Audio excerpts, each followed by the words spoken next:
state-of-the-art stealth fighters, a brand new aircraft carrier, soaring budgets, and a reduction in the number of troops. No, this is not your grandfather's Chinese military. The People's Liberation Army was long known not for superior tactics or technology, but for sheer manpower. During the Korean War, over 1 million troops like these, immortalized here along the Chinese-North Korean border, forced the retreat of UN forces. But times have changed as the Chinese government has led a relentless push to both modernize and strengthen its military. Start in the sky, as China publicly debuted the J-20 stealth fighter jet last year. It's China's answer to the American F-22 and F-35, China's newest generation warplane. It also just launched its second aircraft carrier. It's done all that by spending more and prioritizing needs. At about $215 billion per year, and with that number set to keep rising, China has the second largest defense budget in the world.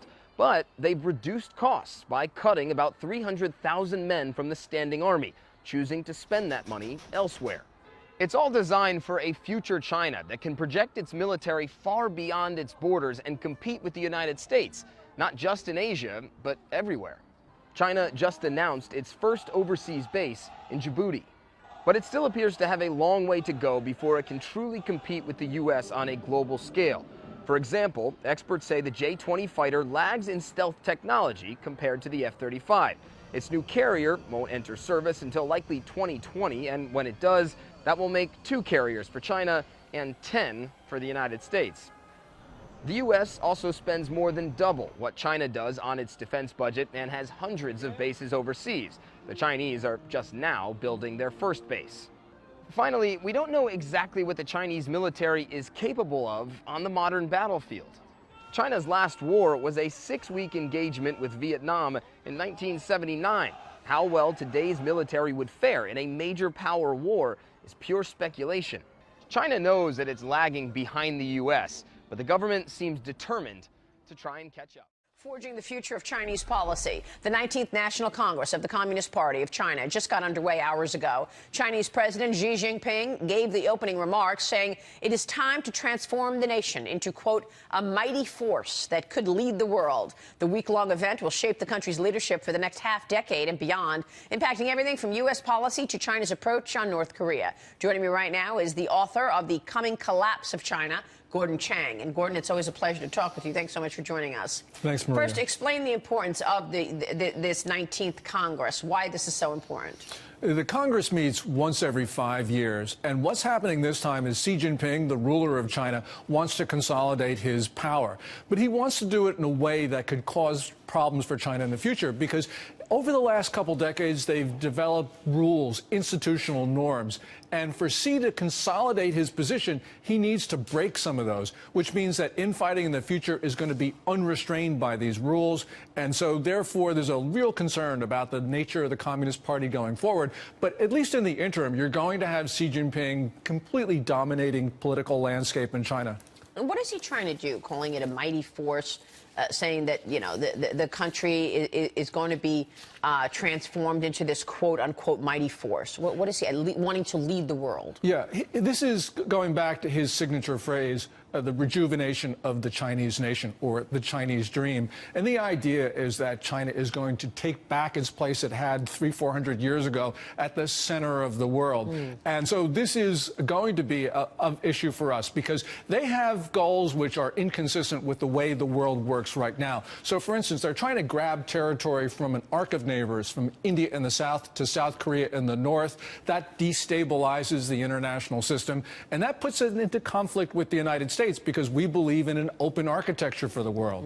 Let me ask you about that. Does the U.S. have a strategy, a policy with regard to China, or is our policy just around what China does regarding North Korea? Yeah, I think President Trump does not have a China policy. He has a North Korea policy. That's his #1 goal. And his relations with Beijing are subordinate to that, which means that he will be good to China if he believes China is cooperating with us, and he'll be harsh on them if he believes that they're not. And we have seen this in his early months, because he went back on every campaign promise on China, because when China was sort of looking to help us on North Korea, and then when it looked like China was really stalling, and we saw this at the last week of June, there were all those rash of actions really downgrading China in his view. Is that the right tact? I mean, should we be doing more to have more of a policy with China, regardless of what happens in North Korea, or do you think the president's plan is the right action? Yeah, I think the president's plan is right, because North Korea is obviously the urgent threat. And indeed, you know, what we have done in the past is we've elevated China way too important in our foreign relations.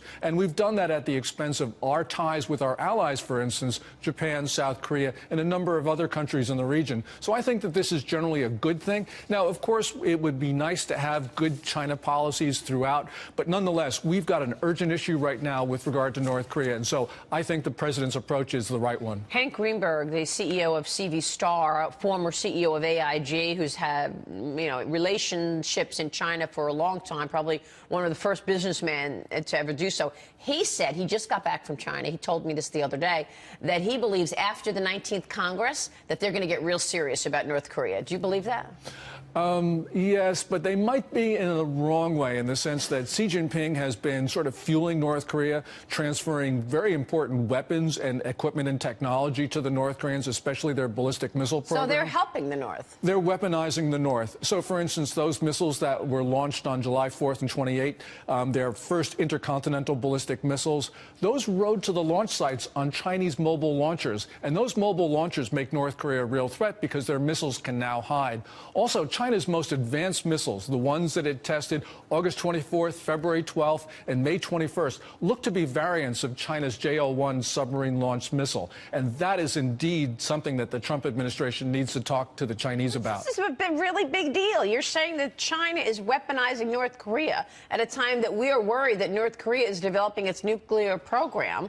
Did this come up between the president and President Xi? I mean, what does the U.S. have to say about the fact that China is weaponizing North Korea? Should the U.S. be doing anything? Yeah, and what President Trump has been doing, I think, is have been having at least private conversations. But what we saw with his September 21 executive order, where he basically says to the world, you do business with North Korea or you do business with us, but not both at the same time, that was directed toward China, as everybody knows. Wow. That was really good policy, and it's really a monumental step forward, especially if the president enforces it. We'll see if he has the political will to do that. But that's really his China policy, which is basically, you better help us on North Korea or we're going to impose costs on you. Yeah, and I think that's the right approach. We want to bring up, the president is tweeting right now. I want to bring you that tweet. But first, before you go, real quick, what is all of this impact on the U.S.? Well, Xi Jinping, I think, is going to sort of go back and unreform the economy, close it up, target foreign investors, as he's been doing over the last 5 years. That's a real business issue for the United States, and it's going to cause friction. Regardless of what we think about North Korea, U.S. companies are going to continue to complain. Yeah, all right. Gordon, it's always a pleasure to have you on the program. Thanks very much for your insights. Thanks, Maria. We appreciate it. Gordon Chang.